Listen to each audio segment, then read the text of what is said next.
Welcome to the Advanced Podcast. I'm Nick. I'm Dan. And we're recording live at MotoFish Studios. So people have asked us a little bit about MotoFish because they say, MotoFish, what does it actually mean? or what it is. Fish that drive. This is a fish driving dirt studio. fish and there's MotoFish. Exactly. No. Sure. So MotoFish Studios, these guys they're like national level film and commercial directors, advertisers. Yeah. And so they have this space that we can use, thank God. And it's available for rent for content creators as well. Think of it like a workspace. If you do a lot of film, they've got this giant studio space and it's amazing. And they're also massive car guys, like big car guys. So perfect combination for us. And we'll be in and out of here pretty often over the next few months, we think. You can put anything in here. Monkeys, whatever you want. Monkey. Yeah, you name it. Yeah, so that's how I'm saving gas right now. Yeah. How many miles you put on that thing? So I was laughing because I've been driving a lot, and my mom, my mom's not a huge fan of motorcycles and never has. So this has been an adventure. And she goes, "Oh, you probably got a couple hundred miles on that right now." And I go, "No, I've got 2,000 miles on it in a year and a half." And $20 worth of gas. $20 worth of gas, pretty much. So yeah, I mean, minus all the modifications, but yeah, it's been especially now with. I just put gas in it and it cost me $5 and $6 gas. So yeah. And I got not a full tank. The last everybody says that about me. I'm not a full tank, but I think the last gallon got me, I think, almost 120 miles. So that's actually better than I thought. Even with my big butt. Yeah. So yeah. I think your exhaust another month. You have my exhaust, don't you? Yeah, I do. I haven't put it on yet, but it's there. Yeah. Anyway. Yeah. All right. So this week's Carter Automotive Group tip of the week ties in directly to our guest. And have you seen the original International Harvester logo? No, and every time anybody says this is horrible, International Harvester, I think of the country song. So yeah, but yeah. Okay. Yeah. Okay. So it's literally a lowercase I in the middle and a uppercase H. Okay. And if you look at it, the International Harvester. International Harvester, right? I could figure that one obvious. out. Yeah, that's not very creative. No, let's see. If you put the little I in the middle, and that's red, and the H is black, it looks like a little guy riding a tractor. Oh, I thought it may look like a 5-speed or whatever. Okay. Yeah, no, it kind of does look like a 6-speed. But anyway, their original logo wasn't that actually. It was a very elegant IHC, but like in mid 1930s or something, they swapped to this for the farm tractors, and it survived on. So I'm really excited about today's guest because I don't know a lot about these. I know them. I know the Scouts, but I don't know the history a little bit, so I'm excited for this. Yeah. All right. Well, our guest this week is Jake Barba. Jake runs Bulletproof Restorations out of California, and they do more than International Scouts, for the record. They do a lot more than that, but they specialize in that. He has a very boring garage. That we just got to see his garage, and it's I want to be there. But he's the name in restoring a Scout. If you want a Restomod Scout, Jake is your guy. And these are not your like backyard mechanic Restomods that we see a lot of. Like we would do. No, this is actually know what you're doing Restomods. Proper LS swap, top high-end interior materials, like customized any way you want. Well, I guess to a point, I guess. But done right. So if you want to use this thing for towing, you can build it that way. You're going to use it for off-roading, you can build it that way. You want to cruise around town, which there's nothing wrong with. I'm not going to mock anybody for doing that. You can build it that way, and you can build a better one for that.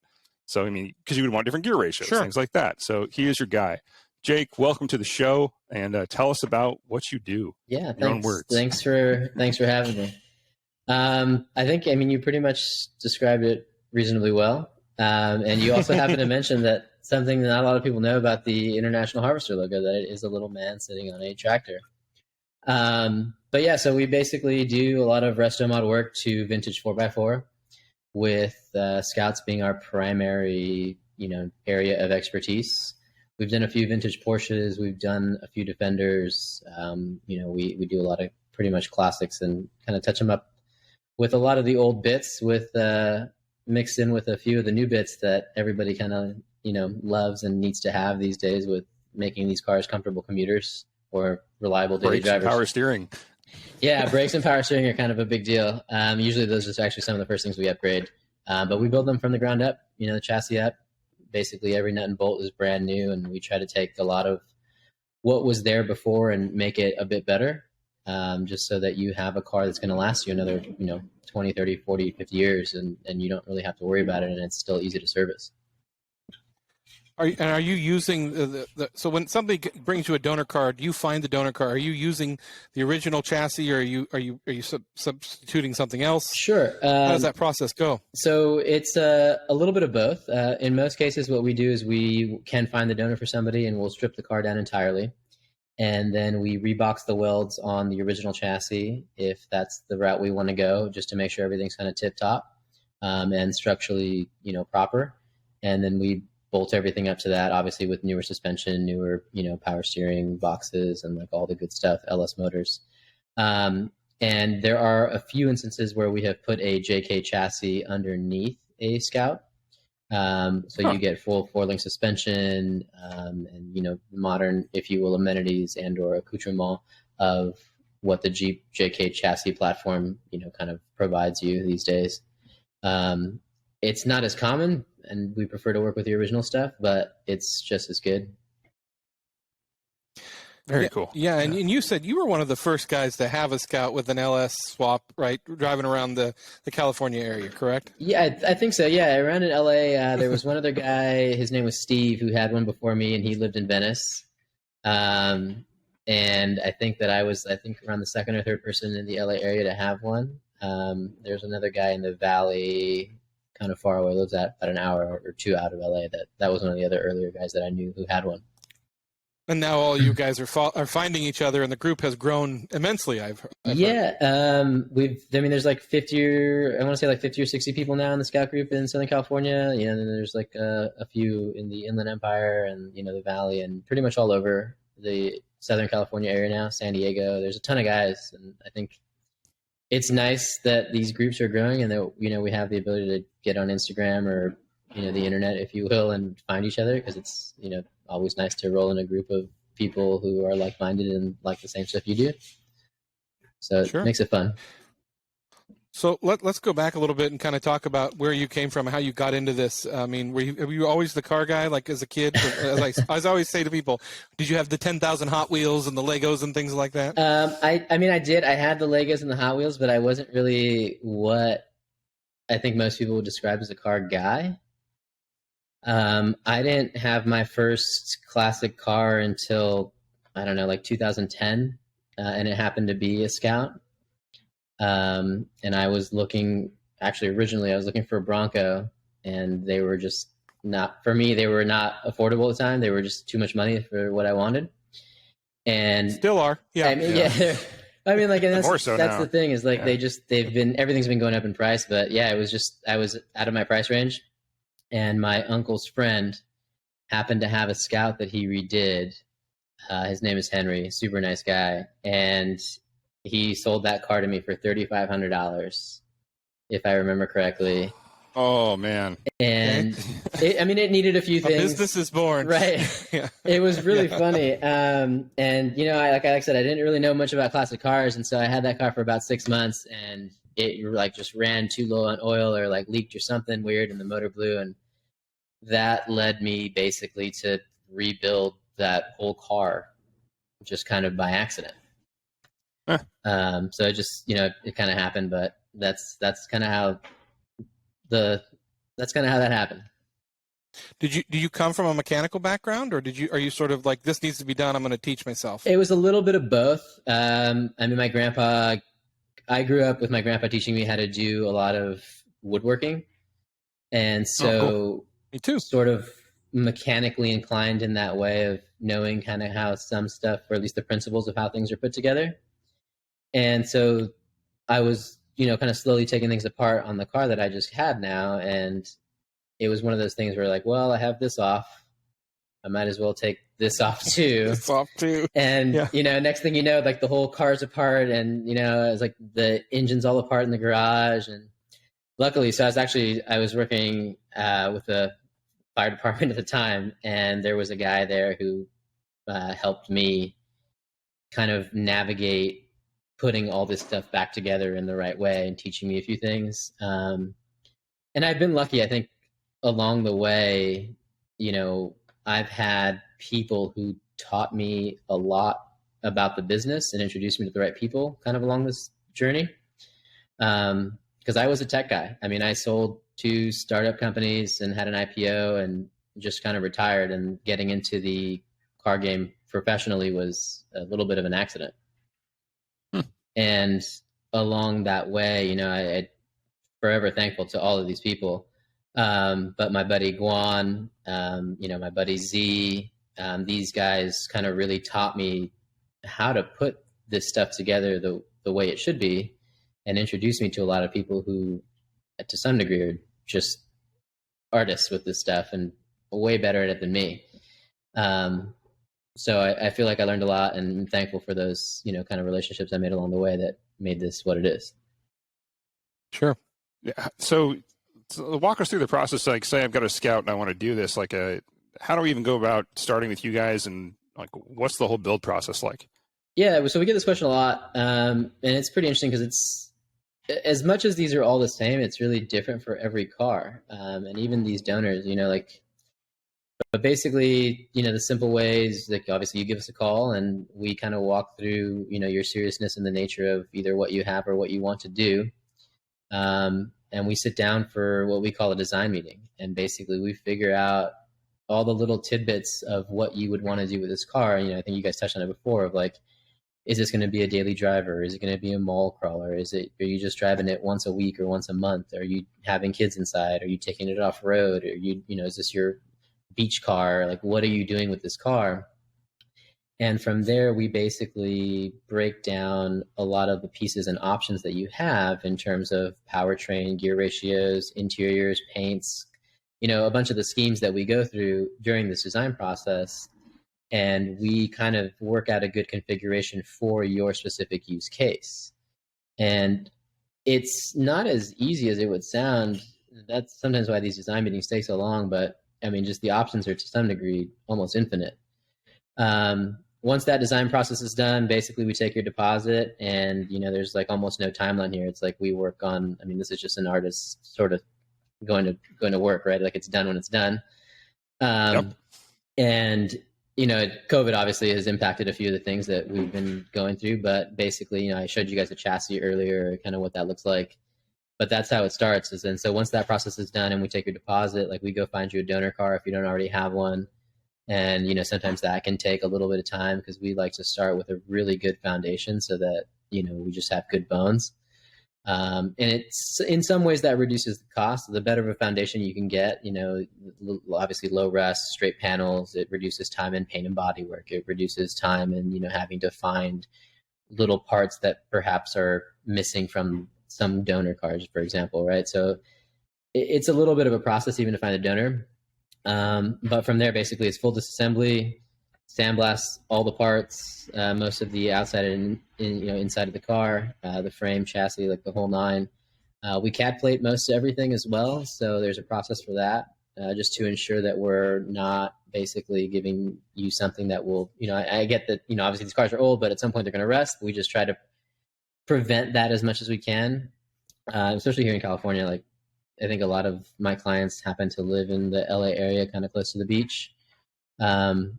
So preventing rust is kind of a big deal. Yeah. And, a lot of clients also live on the East Coast where it snows and, you want to drive this outside. So we try to make it as durable as possible with, the CAD plating, undercoating, a ton of stuff to actually make it reasonably reliable. And then, from there, it's like I said, it can take anywhere between a year to, 3 years to build your car, depending on how you're optioning stuff. Yeah, I was going to say, Scouts aren't exactly known for being rust-free to begin with. It makes the process pretty tough, but that's why when we break everything down and we tear everything apart, like, CAD plating is one of the things that we do to a lot of the stuff that we take apart after sandblasting. So basically it goes from sandblasting, and then we do a kind of thorough cleaning process to remove all the oils and waxes and all the shit that is part of that process. And it goes straight to CAD, and we dip everything in CAD and start bodywork and whatnot. Is there a genre, or not genre, but are there aftermarket parts for these cars, like reproductions, things like that, like fenders, and like we see in like the the British market and the Corvettes and things like that? Sure.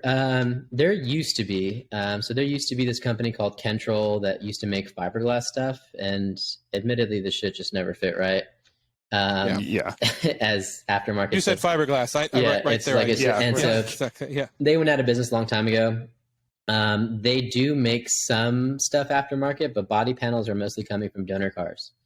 And there's a really good company up in Grass Valley, IH Parts America, that has a mountain of parts and stuff for these Scouts. There's another one here in Lancaster, California, IH only. who have, a plethora of parts for these scouts, and they've been extremely instrumental in, giving us the ability to put these cars back on the road. And, like oftentimes this is where the kind of the hard part and the heavy lifting comes in, is that because they don't make aftermarket body panels, like you're doing a lot of cutting and reshaping in terms of the body and trim, and getting these to fit, well and look good is quite a daunting task sometimes. And even more, they didn't fit from the factory. Right. And that's kind of the hard part, right? Like some of these they're built on a Friday afternoon, and you're just kind of like, well, fuck, it is what it is. I guess, Yeah. It's tricky too, because it's the frustrating part for us is that, you spend all this time and you can't tell a client like, hey, I just spent, 40 hours realigning your door. And right. I can't, it's not something I can bill you for, right? Like, it's just, so there's a lot of give and take there in the patience that it takes to put these together. But that's why some take so long. It's just like, hey, like, we got to get this right, because we want stuff going out the door that looks good and that we're not afraid to put our name on. Yeah, it's funny because people with money at this point, if they grew up on cars like your middle America family cars of the Camrys and the Accords, the panel gaps on those are oddly amazing, which you would expect because they produce so many of them. Right.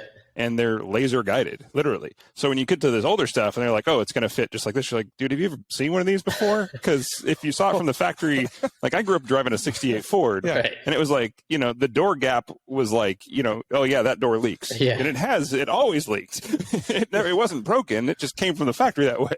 Bob, who was working in the fender department, had a bad Friday. Yeah, he was on a bender that day. Exactly. And so therefore your door doesn't align, and it never did. And so now they're like, what do you mean it doesn't fit? There's a few times that we've had to explain that to people, and it doesn't always go as smoothly as you'd hope. Yeah, sure. But we try to get it as close as we can, and as good as we can. And I think there's a lot of testing that we do after we get these cars built too. Is, a lot of times you have suspensions get settled in, and hinges are a little bit worn sometimes, so you've got to. Yeah, you got to test stuff as you're not hitting bumps while you're building the car, so you got to test it for a bit after. Yeah, I was going to say, in one of these restorations, let's say a year to 3 years, you got to be minimum of, if I can ask pricing, minimum of probably what, 150 to 300? Yeah, we start at about the average, usually about the 130, 140 mark. But yeah, we've built some as expensive. I mean, they go up quite a bit, depending on how you're customizing them. But yeah, we're in about that range. Yeah, and rightfully so. I mean, he was talking about the interior on one of those, and I worked like Mercedes and Ferrari Alcantara, and and in my mind, I'm going, oh, I bet that would be lovely. But about the time I got mud on the Alcantara, because I forgot to roll the window up, which I would do. Well, you'd go probably marine grade vinyl for a full off-road build, and it would still. Yeah, can you rhino blast the inside of this for me? Rhino line, I guess. This is why I think we take into account what the use case is, because I think you'd have some clients that want to spend the money, and to some degree, some of the things they want to spend it on don't always make sense.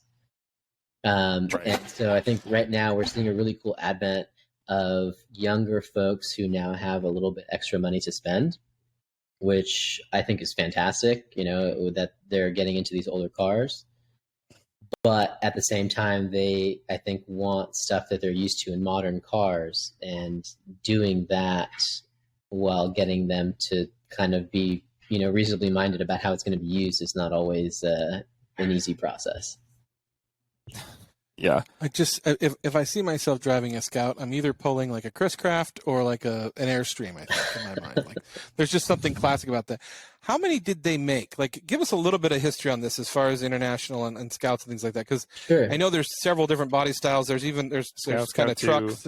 Trucks. Yeah. So they started with, as as early as the 20s, 30s, and 40s, they had a lot of actual farm trucks that were, they even had a horseless carriage or whatever kind of how they described that for a bit of time. And these were really just like trucks made for farmers, right? And a lot of times I think that you heard stories of, hey, you buy this tractor and we'll give you this truck for free.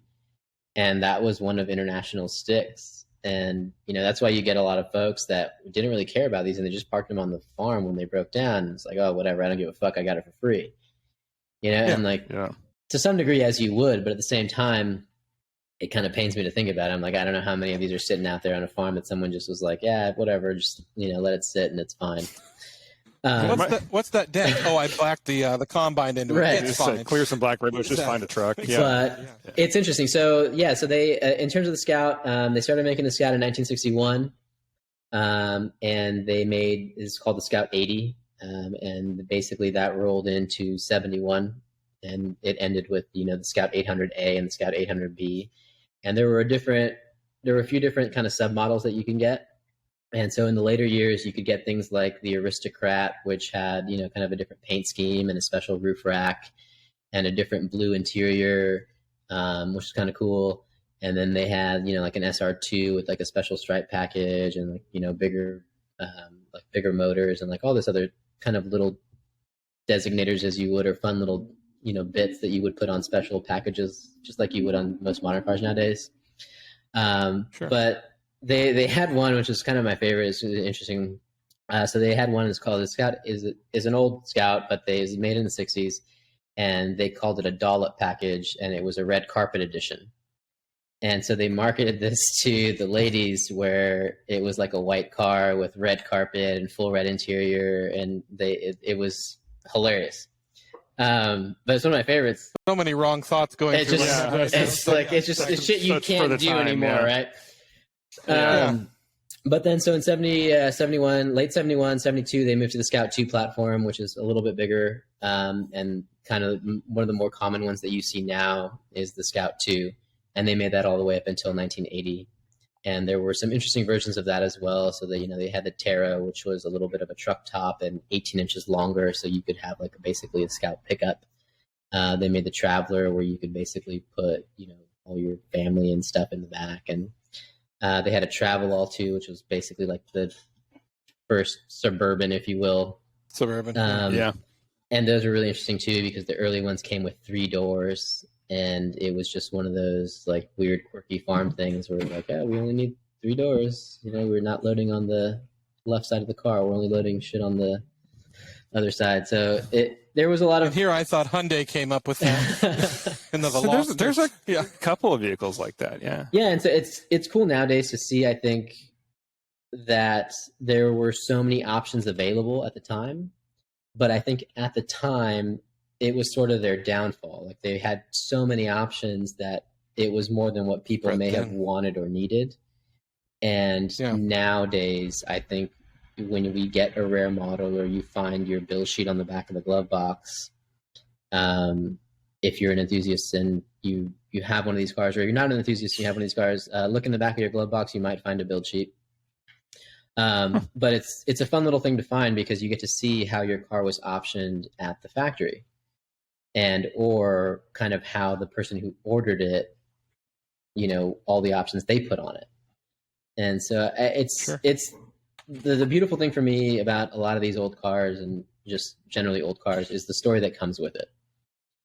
And I think, the fact that it had a story before me, and I'm now just to some degree either kind of a custodian of that story or the guy who gets to add to it, is the fun bit. Sure. Okay, so I got to ask, as a man who's seen all the Scouts, what are some of the weird options that were offered on these cars? I mean, besides the sticker packages, like, I know there was weird things that came in these cars. Like, it's sort of like when Volkswagen put a flower vase on the dash and things like that. Yeah. So there was you had options to, like, if you only wanted one sun visor or 2 sun visors, for example, or, armrest only on the driver's side, but not, the driver and passenger side, but not in the rear. Like literally, you'd be uncomfortable. You're gonna be out of the car. Just like stupid shit like that, where like you could have 1 mirror but not 2 mirrors. You could have like weird Ferrari Testarossa. Yeah, it's just it's not too far off of like what you'd see on other Fords and Chevys and kind of things like that. But the fact that they let you choose interior packages, and you can get a dollop package with a regular truck, or you could get special colors. Like not a lot. Like I said, not a lot of people were doing this at the time, and it was just a fun. At least to me, I think it's kind of a fun thing to do, right? Like you can't necessarily, like, unless you're ordering, a Porsche from the factory, in some special model with all your trim, like there's only so far you can go. And even then, if you pay extra, they'll let you go slightly a bit further, but you're not really getting to do all the cool stuff. Exactly. Like if you pay an extra Yeah. $100,000, you get a cool PTS sample car. Yeah. I still will never understand why Porsche charges you more to take the radio out. That one I will never They're understand. making the car lighter for you, you know? Oh, that's Yeah. right. What was that? My question went right out the Reduce weight and add lightness. I had a question there. Yeah. So that's so interesting. What's the I got one. What's the most extreme build you guys have done that you can talk about? I suppose some clients are very private. I know. Yeah, so it's really interesting actually. So I have some interesting clients who don't let us kind of either post or discuss some of the things that we do. Right. To an extent, right? Like, I mean, we had one guy, he's a reasonably well-known kind of eccentric billionaire dude. And so we built this car with like ostrich skin leather and like all sorts of weird shit. And we had it. So we put in a 6.2 motor that had a supercharger on it. We did, like I said, the ostrich skin leather. We had a full like iPad as a navigation system, but he wanted an iPad with a Motec DAT, like just all sorts of weird shit. And so the guy comes back and he drives the car, must have been for like 30 minutes or so, like just on a test drive with one of the guys. Comes back and says, "Oh man, that was great. Can you store it for me for the next year and a half? I got to travel." And that was it. Sure. And it was just weird, but like, okay. I mean, we've done some. That was one of the most, I think, weird ones we've done. A little bit because of the situation, but also like who gets ostrich leather and like Motec dash with an iPad? Like it was just weird stuff. That's a weird configuration. Yeah, like you want to match your favorite cowboy boots that you picked up in Jackson Hole. It was very strange, but you know, it's like I'm to some degree I'm here to fulfill weird requests, right? Like that's part of our job. Yeah. But to be fair, with eccentric people like that, I mean, yeah, why not? In the build process taking years, the trip could have been planned for a long time. He maybe wanted to drive it, right? But no, or he's got 5 other builds going on too. He's like, all right, I'll get to this one when I get back. And that's the whole thing. Sorry, I didn't mean to cut you off there. No, you're fine. But yeah, we did another. I think there wasn't really any more unique builds that we've done. I mean, a lot of the things that separate these cars for us are a lot of the interior work. I think that's really one of our main game changers in terms of the stuff we do. And like, I mean, even this car sitting behind me, for example, one of the bits that I didn't show you guys was that the whole floor is double diamond stitched. It's all leather with I've seen that a couple times. Floor mats on top of that. Right. But like, that's something that you see in a Singer. Mm-hmm. And so a couple of my clients have those. And so we take a little bit of the design cues from other companies that we get to work with and or see, and we get to kind of upgrade these cars so that when the clients who have some of those nicer cars and are used to that type of stuff, they hop in one of these and they're like, oh, it's kind of the same thing, which is a little bit of the goal, right? Like it's hard to kind of marry those two cars, right? Like you have a Singer and you have a Scout. Like this is basically $1 million car and a $200,000 Scout. Like there's very little overlap. And I think that's one of the things that we've been trying to do is kind of make that overlap bigger so that people can see that these cars can be nice and, you know, they're still unique and you can have a fun, rugged utility vehicle that is, you know, a $200,000 car. Yeah, I mean, we saw the big boom of the 60s and 70s, I guess SUVs, as you can call them. They weren't really at the time. Over the last probably 5 years especially. I mean, they've always been cool to see. You've always had guys that were into that. They were kind of a niche scene, though.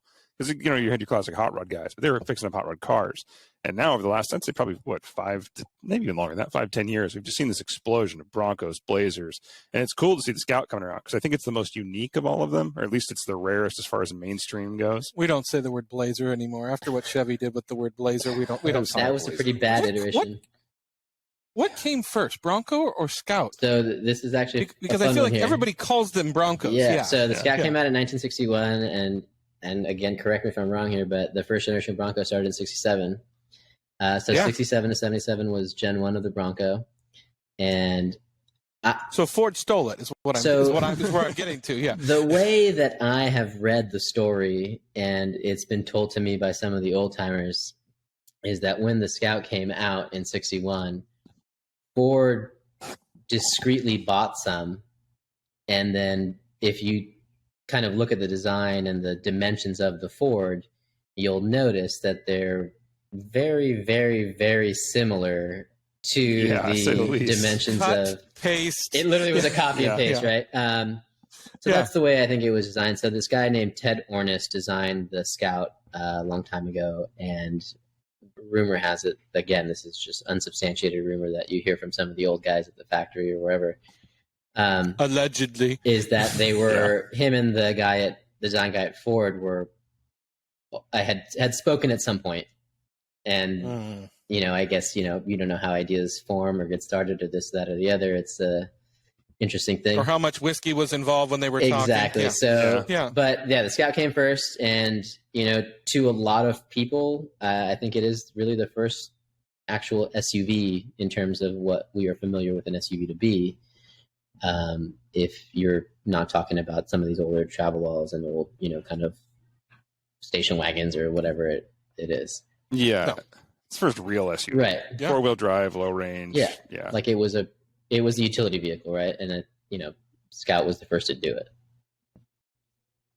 Well, and like you said, I feel like a lot more Scouts, whenever time I see a Scout, I mean, minus some that have been restored, they're sitting on a field, or they've been on a farm for the last 30 years. They've been used. A lot of Broncos were used to bob around in the mountains with your girlfriend Barbie, and up to the ski slope. I feel like Scouts were more. I mean, obviously they were sold this way. They were meant to be more work oriented. They're, in the fact farm that, trucks. Like if we're just down to brass tacks, like 100%. It was to some degree, and not for having, I guess, a better set of words, but it was a blue collar kind of working man's truck. And it's nice, I think, to see them back on the road. And we have one we use as a work truck, but I think it's nice to get them back to some degree, their intended purpose, but also kind of nice to see them dolled up. Now, you were talking about that, and I had heard that before about the fact that some of these were given away as, like, buy a tractor, you get this kind of thing. Yeah. Did they build them as just sort of that reason initially, or were they trying to build a farm truck? No, I think they were trying to build a farm truck and something that was a little bit more utilitarian with the Scouts specifically. Okay. Some of the pickups and some of the Scouts, because they were available from dealers at the time, were given away as sort of dealer incentives, like you'd see now, or you get your $5,000 off if you come buy a car on Sunday or whatever it is. I think it's a similar thing where they're like, "Hey, come in and buy a tractor. We'll give you a Scout for free, or we'll give you a pickup truck or something that you can use with your tractor on your farm." Yeah, so I remember somebody posted an old ad. I was looking at international stuff for the fun of it, and there was like a picture of a Scout on the bed of like an oversized like logging truck. And if you got the massive logging truck, it was in the ad, like it comes with it. Right. That's so like a cool. set, like it was like a toy set, but it wasn't a toy set. It was an actual full size truck, and so that was their monkey. That was So, fair enough. Yeah, fair. It's kind of funny, man. It's like there's an incentive. Yeah, I mean, you're still going to be paying a lot of money, but I mean, to get something like that, that's a needed thing, especially for on a farm. So pretty sweet. Yeah. Yeah. What else? So talked a lot about Scouts, of course, and we did mention at the beginning of the show you guys restore more than that. And I saw, you've got a Corvette in there, it's a Land Rover. Land Rover. Yeah. And then what else do you guys do as far as like other restoration work and things like that? Sure. So we do. I mean, generally, vintage 4x4 is kind of our big thing, and we've done a few vintage Porsches and a few vintage Corvettes that we have here at the shop. A lot of that came from guys who had stuff with us and basically were like, "Hey, I have this Porsche too. Can you do this thing?" And it's like, fuck, all right, well, he's a good customer, so like, yeah, we'll, take care of it. But we've done a couple Defenders that came out pretty cool. We've done a few of those that have been LS swapped. The Porsches are not, all LS swapped or kind of in that range. They all have, it's been done. I was going to say, but that's a fun idea. It is we've been toying with the idea of kind of doing sort of a, older, like a long nose RS inspired LS swap here at the shop. And we're tinkering with that. But to your question, we basically do vintage 4x4. So we do Defenders, we've done Porsches. We have some basically C1 Corvettes here that are getting done. And we're actually right now, we're building a 1955 Bel Air with an LT4, supercharged LT4. There you go. Curry axles all around. We're kind of, just redoing literally every bit of the car. And we're actually working with a shop down the way, Ace Automotive, to get that done. And so that should be back from dry ice blasting, I think, next week. I love that technology. I know. What came in the Scouts, out of curiosity, engine wise? Like what was powering? Yeah, so there were a few different. They had a slant 4, which was, I mean, it's a 196, and this thing is just, you can literally probably pedal your bicycle faster than this thing can move. They had an inline 6. So in some of the earlier ones, it was basically an AMC inline 6, and some were international inline 6. And then they moved to the V8 platform, which was a 304, a 345, or a 392. And those were all internationals version of the V8. And I mean, they provided reasonable power, but nothing like you would get in, the Chevy V8s or a Ford V8. I mean, like a 302 Windsor versus a 304 International, they were just designed completely differently. And you could basically use the Ford motor as a hot rod motor, and this International basically was always going to be a fucking tractor. It didn't matter what you did to it. It's just you're driving a glorified tractor at this point. No speed, but a little bit of torque. Yeah, exactly. Yeah. So It's shocking. The tractor company made a tractor's type motor. But that was their thing, right? But we see that. And so, I mean, we saw, yeah. But that was, those were basically the options you had. So you slant 4, inline 6, or, one of probably 3 or 4 V8s that, depending on how you option the car, that was what you got. Sure. Yeah, I was talking to somebody the other day about, they asked me a random question. They said, what do you think the coolest motor ever made is? I said, there's cool motors, and there's the motor you want. So there's cool things about a rotary engine, but you don't actually want one if you've driven anything else ever. I mean, there's cool things about Ferrari engines. Depends on how you define cool, right? Like, somebody asked me that question. I'd probably say something like a 350 small block, and only because it's been the most commonly used motor since 1955, and the small block that they've based it on is still in existence. And when you start to think about stuff like that, it's kind of insane that they can do that for so long, and it's still one of the best platforms that you can use on literally anything. And that's what I came back to. Is I said, you can knock the basics of the motor as long as you want, the push rods or whatever else there's to it. I said, but if you want something that just works, you just kind of end up always going back to a Chevy small block. Whether it's a brand new one like an LT4, which is bordering on a big block. I mean, they're huge now. I mean, 6.2. LT4 6.2 supercharged.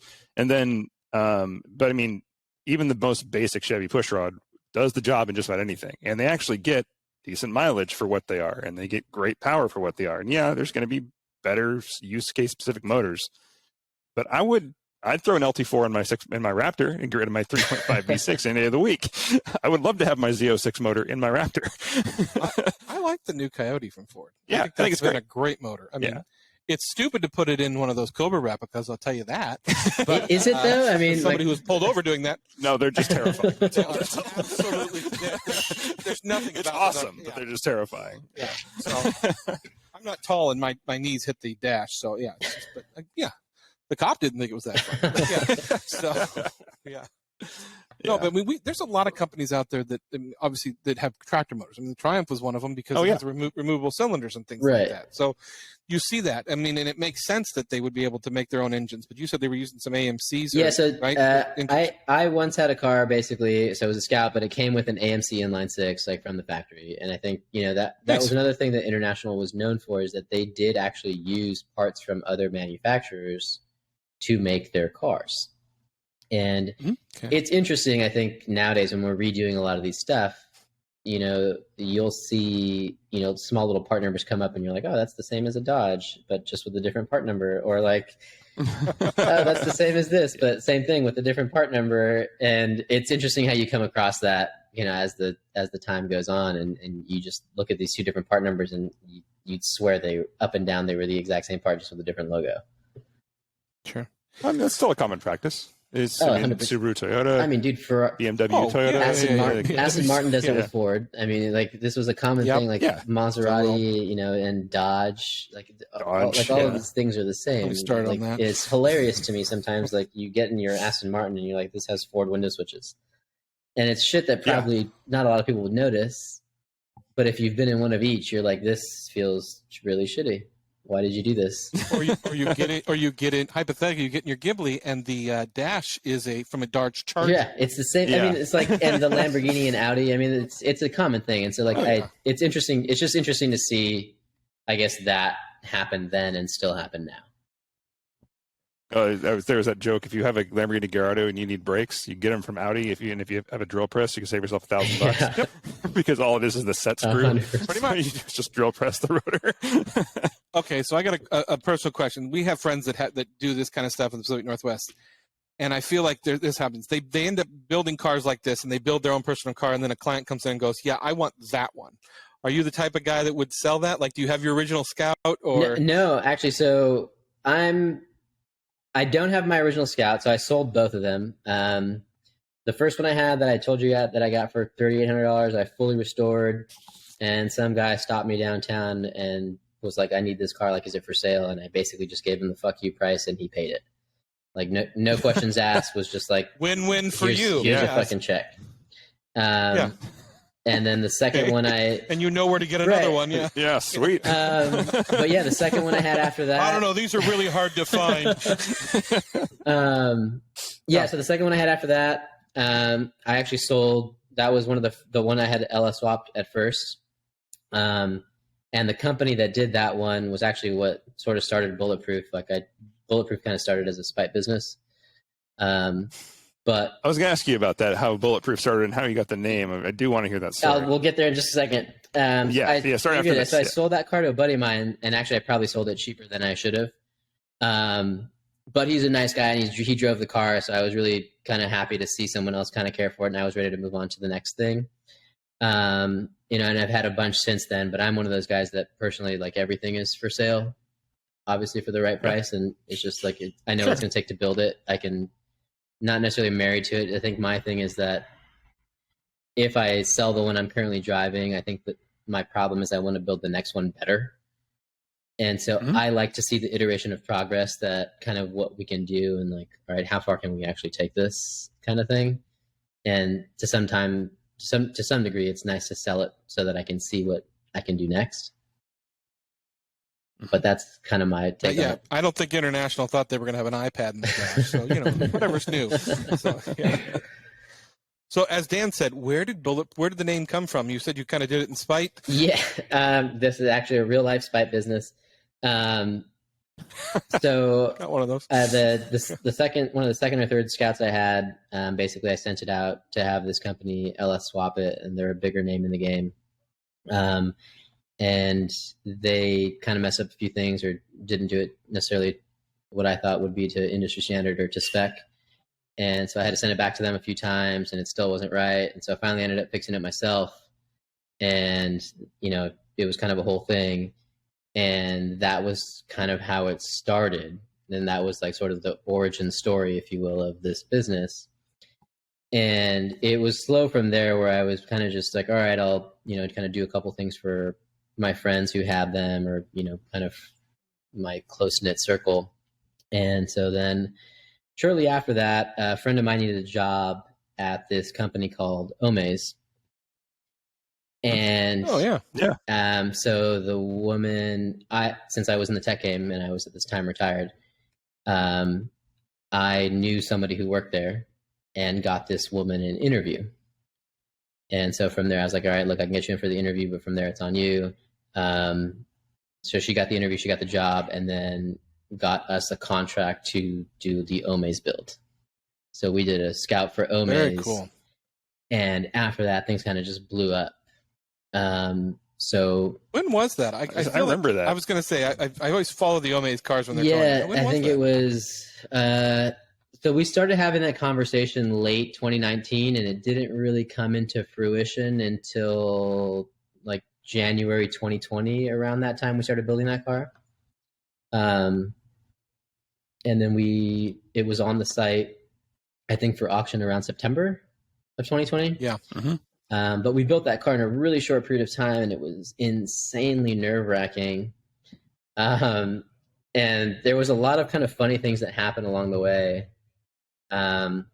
So one of the guys I had mentioned earlier, my buddy Guan, he was extremely instrumental in helping us build this car, and like kind of just full on absolute mentor status on kind of how we got a lot of things done in such a very short period of time. And another guy, Chris Marion, were very instrumental in building this car, in helping us get parts during COVID, and kind of, connecting us with some of the right folks that kind of got this done. And I mean, a ton of the other sponsors. I mean, we had BF Goodrich helping us, Titan 7 helping us, Beltec suspension. Like, I mean, we were able to put things together with some of the people that we knew, either from the tech industry and or from the car industry now, that we knew through these two people I just mentioned. But I remember this clearly now, because I remember seeing the Scout, and it caught my eye because you don't see Scouts. And then I remember the wheels. For some reason, I remember the wheels. I was like, how did they find wheels for that? Yeah, so that was a wild. A buddy of mine had one, and he never found wheels. Absolute roller coaster. Great, you just gave him a heart attack. Yeah, but it was really funny. So, like I said, so Chris Marion was instrumental in connecting us with the guy Eddie, who owns Titan 7, and so they made a wheel that was Jeep specific, and the Scouts and some of the Jeeps have the same bolt pattern. But I had my buddy Chris do the measurement, and the hub measurement was slightly off. So we had these cool wheels that now we couldn't use, and we were running a little tight on the deadline. So we had to get a full set of prototype wheels that we put on the Scout for the photo shoots. And those wheels were slightly machined out for all the photo shoot and kind of the productions, with the then real wheels, the actual production version, to get put on after the shoot was done and after the car was built. There was a whole bunch of interesting stuff like that happened with that car. And I think the behind the scenes of all that stuff is more interesting than the actual finished product. And I mean, even just the bumpers on that car, for example, is an absolutely just fucking hilarious story that I don't think anybody knows, minus the guys that were at the shop. So we had these bumpers made actually from a company in the Pacific Northwest, and they were just fucking hot garbage. Like, just, they absolutely fucking sucked, to the point where we literally... We were that close to being cool in the I know. Sorry. And so... You're good. We just couldn't use them. I was like, this is not something I want to put on the car, and I couldn't even sell them after. Like, I just threw them away. And so... The problem was that the bumpers that we, to some degree, had gotten from this company were really, they got delivered really close to our timeline. And so it was like within 2 weeks or something of the time that Omaze was literally going to pick up the car, and it was like a drop dead date. Like, it had to be ready like on Wednesday at noon or something, and there was no fucking exceptions. Like, we're picking the car up and it's shipping out. So 2 weeks prior to that, I'm like, fuck, like, there's no one that can make me custom bumpers in time. So I ended up calling this guy named Randy. So if you have a Scout and you need some bumpers, call Randy at GRC. And he special made us some bumpers within 2 weeks. Now, the funny part of the story is that it was so close to the timeline that they would be made and delivered that I literally had to fly someone out to Georgia, where he's based, rent a car, pick up the bumpers, and drive back with them in 2 days so that we could make the deadline. Oh, God. Because freight shipping wouldn't get there in time. So I literally had 2 weeks to get the bumpers made, get them shipped and delivered to LA. And so my buddy Sergio, who drove out there, or excuse me, who flew out there and drove back, got them there literally like on Wednesday, like at 10 o'clock, 2 hours before we had to put this car on the transport. And so like the moment he got them delivered, we're basically like ripping these boxes out, and kind of putting all the shit on, and literally with must have been half an hour to spare, put the new bumpers on and got it shipped out. See, that's how you hope good car build television is, but it's never that way. I mean, it's just, it's literally a true story, but like none of this stuff ever goes the way you plan. And I think, and this is the problem, to some degree with deadlines, right? Is like sometimes you order a product and it's not the way it's going to be when you get it and touch it and actually feel it. And you're like, fuck, now I have to get something else, but I don't have time to. And so that was one of the precipices for us kind of moving away from deadlines and just saying like, look, when your car's ready, like your car's ready and it's not going to leave before it's done. Which I think people have become, thankfully, more accustomed to due to COVID. They're like, we get it. Like, stuff just takes longer. It's harder. Yeah. Hopefully. Well, I mean, not always. I mean, we've had a couple of customers who literally just, they don't understand the process of what it takes to build a car. And you're like, you have to kind of discuss and finesse that situation. But mostly people understand that, like, nowadays that, you know, parts are a little bit harder to get and they're not as readily available. And, you know, there's a lot of stuff on this car that it gets made or has to be remade. And that process is not always the fastest, right? But I mean, people are used to seeing these shows on TV where shit gets built in a week and you're like, oh, they did it on TV, like in 2 weeks. Overhaul and did it in 7 days, so you can do it in 6, right? Yeah, it's like, all right, well, you know, like, all right, yeah, cool. For $2 million, I can do it in 6 days, no problem.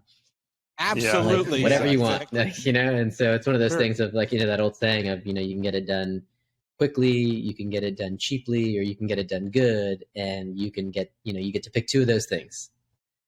And like, that's it. Yeah, do you want Pimp My Ride results? Well, like you were saying earlier, I mean, you can run into something where all of a sudden you're taking 40 hours to realign a door that has to be done right. But you can't express that to the customer. You can be like, you know, there's going to be setbacks, but we don't know where they're going to come. Right, and I think that's the hard part too. I mean, you know, when we find some of these donors, half the time, you know, these farmers were fixing shit themselves on the farm with what they had. So I don't often know, you know, like what's underneath layers of floor, or, you know, you'll find cars that were originally blue and now they're, you know, yellow, and like, it's just like, oh, we thought panels matched and they didn't, or, you know, it's just a whole mismatch of parts. But whether the farmer did it or the factory did it, like, you don't know. So yeah, this floor was made by Weyerhaeuser. and John Deere. Exactly. It's John Deere green to match the tractor. Yeah. That's funny. Sure. Where do you want to see? Where do you want to see you guys go? Do you have like a vision for your business that you want to see, or a project you're dying to? What do you want to be when you grow up? Yeah, you know, I think I've been lucky in the short time to, I think, achieve the success we have with this business. And I think, you know, one of these pinnacle moments of where I used to see us going, even in the early days. I mean, we were recently in Rob Report and Uncrate and a few other, you know, pretty big publications. And it was a really kind of surreal moment for me, because I kind of grew up reading this stuff, and to now be in it is a little bit, you know, it's just weird. And so I think now I want to see us be able to compete with some of the, you know, better names in the industry. I mean, you have guys like Icon putting out some of the most beautiful cars that I've just ever seen in my life. And CNC machine, like, everything. Literally, it's nuts. And, you know, for us, even at the time, like, we had a car on Omaze with Icon at the same time. Like, our product was to some degree, like, you know, it was getting compared with theirs, like in the same picture on Omaze. And even that was like just mind blowing. I'm like, holy shit, like, this is like, this is a real thing. But I think to be as well known would be fun.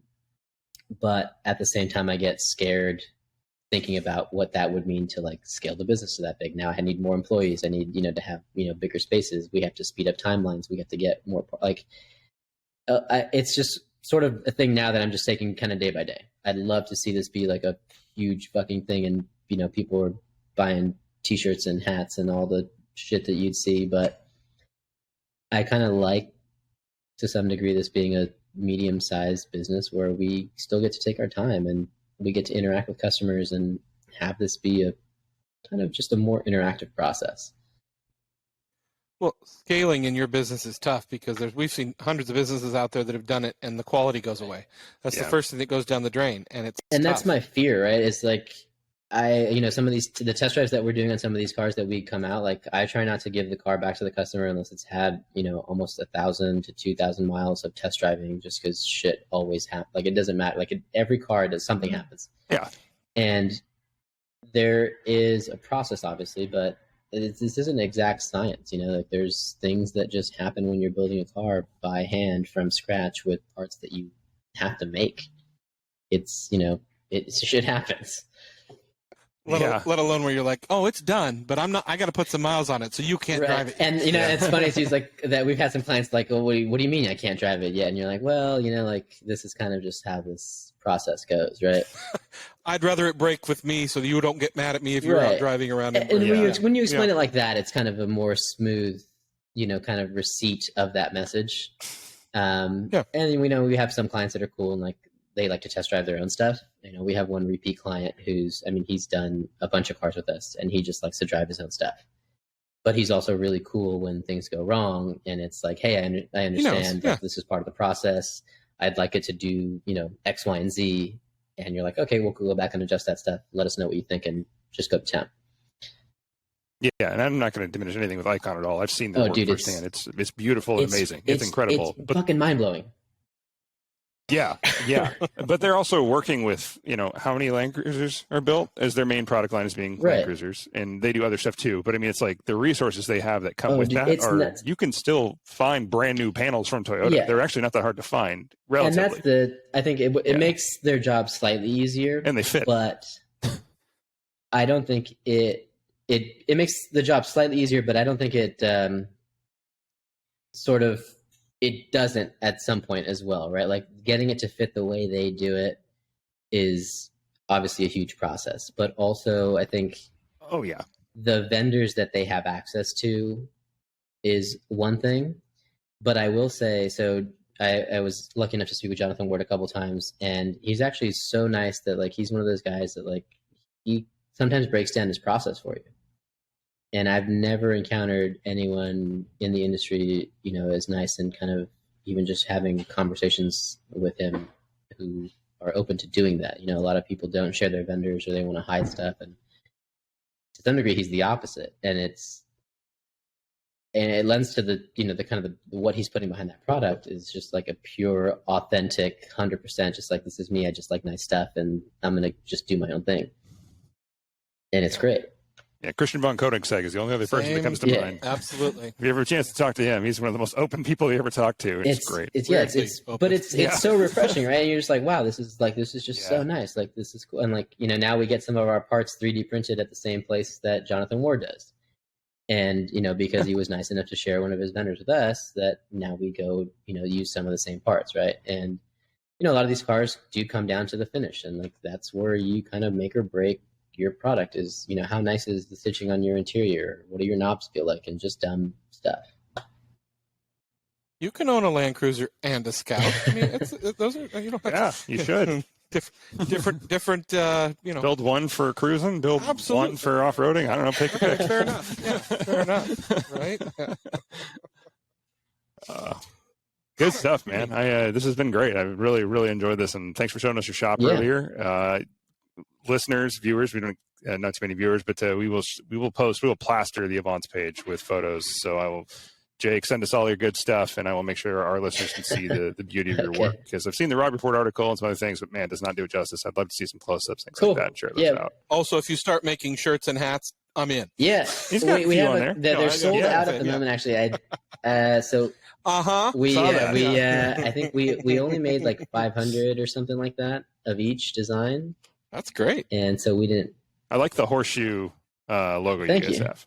Yeah, there's a buddy of ours, Max Vandenberg, nice guy, but he designed that logo for us and came out pretty good. Cool. Good job, Max.